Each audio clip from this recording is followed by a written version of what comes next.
मैं इतना ही कहना चाहता हूँ, अब उन्होंने एक फुलझड़ी जलाई है तो बम तो फूटेगा और दिवाली के बाद फूटेगा, और दिवाली के बाद नवाब मलिक इनके अंडरवर्ल्ड के साथ क्या संबंध है, इसके सबूत मैं आपको भी दूंगा।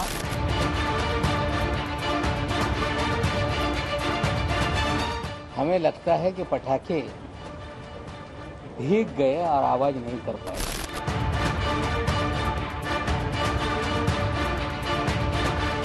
और सबसे बड़ी बात, मुंबई के गुनहगारों से आपने जमीन क्यों खरीदी?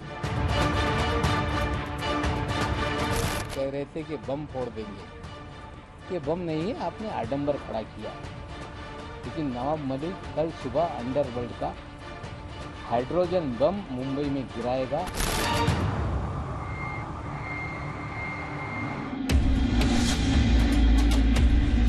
महाराष्ट्र के पूर्व मुख्यमंत्री देवेंद्र फडणवीस ने दिवाली बाद नवाब मलिक के खिलाफ आरोपों का बम फोड़ा तो उनका कनेक्शन सीधे अंडरवर्ल्ड से जोड़ दिया।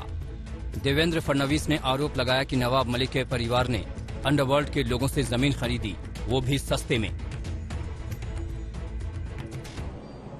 मोहम्मद सलीम इशाक पटेल उर्फ सलीम पटेल, ये जो सलीम पटेल है वो दाऊद के आदमी के साथ चली हुई फोटो में जो दाऊद का आदमी बताया जाता है वो है ये सलीम पटेल। ये जो सारा बिजनेस चलता था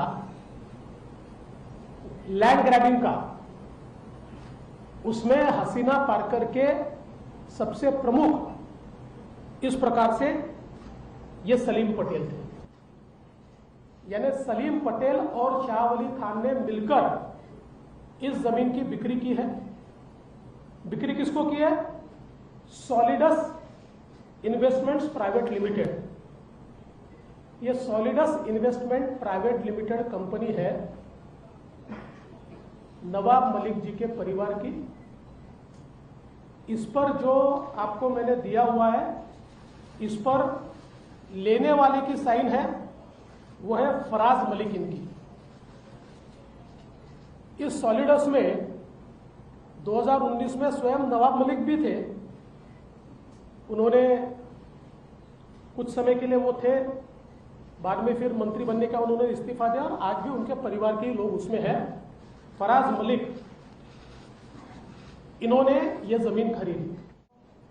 गोवा वाला मुंदिरा प्लम्बर, ये दोनों की तरफ से पावर ऑफ अटर्नी होल्डर है Salim Patel. Irrevocable power of attorney holder है सलीम पटेल। और दूसरे बिक्री करने वाले कौन है? दूसरे बिक्री करने वाले हैं सरदार शाह वली खान। यानी सलीम पटेल और शाह वली खान ने मिलकर इस जमीन की बिक्री की है। बिक्री किसको की है? Solidus investments private limited. ये Solidus investment private limited company है नवाब मलिक जी के परिवार की। इस पर जो आपको मैंने दिया हुआ है, इस पर लेने वाले की साइन है, वो है फराज मलिक इनकी। नवाब मलिक जी 2003 में जब ये सौदा शुरू हुआ और 5 में समाप्त हुआ, आप मिनिस्टर थे, पर क्या आप जानते नहीं थे सलीम पटेल कौन है? और सबसे बड़ी बात, मुंबई के गुनहगारों से आपने जमीन क्यों खरीदी? मुंबई में बम विस्फोट करने वालों से आपने जमीन क्यों खरीदी? और ऐसी कौन सी बात थी जिसके कारण ये मुंबई के गुनहगारों ने एलबीएस रोड पर 3 एकड़ की जमीन आपको 20 लाख रुपए में दी? दोपहर 12:30 बजे दस्तावेजों के साथ प्रेस कॉन्फ्रेंस करने आए देवेंद्र फडणवीस ने पहले 2 किरदारों से परिचय कराया। किरदार नंबर 1 सरदार शाह वली खान, किरदार नंबर 2 सलीम पटेल। शाह वली खान 1993 मुंबई सीरियल ब्लास्ट का गुनहगार है और उसे उम्र कैद की सजा हुई है। सलीम पटेल दाऊद की बहन हसीना पारकर का ड्राइवर और बॉडीगार्ड था और हसीना के नाम से संपत्तियों के लेन देन का power of attorney Salim Patel के नाम से ही होता था।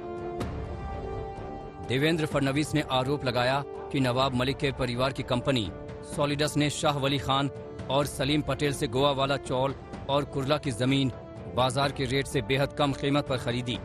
फडणवीस का आरोप है कि दोनों टाडा के आरोपी थे जिनकी जमीन सरकार जब्त कर सकती थी।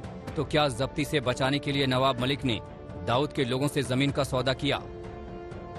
2000 पर स्क्वायर फीट का मार्केट रेट और उसको खरीदा जा रहा है 25 रुपया स्क्वायर फीट से और एक्चुअल पेमेंट हो रहा है 15 रुपया स्क्वायर फीट से। अब मेरा सवाल यह उठता है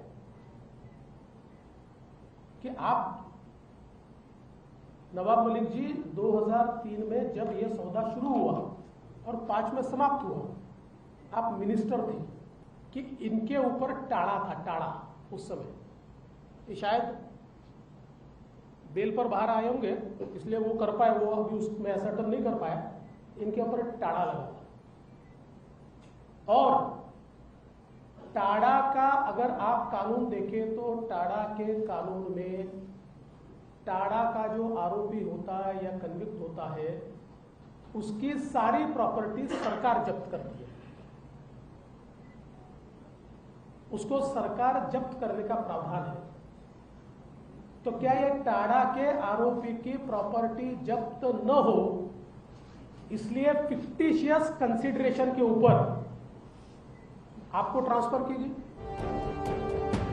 देवेंद्र फडणवीस ने दावा किया कि 5 में से कुल 4 ऐसी प्रॉपर्टी है जिनका अंडरवर्ल्ड से कनेक्शन है और जिनके सौदे से नवाब मलिक या उनका परिवार जुड़ा है। फडणवीस ने कहा कि वो ये सारे सबूत उस अथॉरिटी को देंगे जो इसकी जांच करेगी।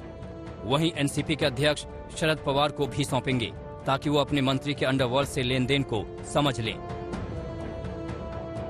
पंकज उपाध्याय के साथ कमलेश सुतार, मुंबई आज तक।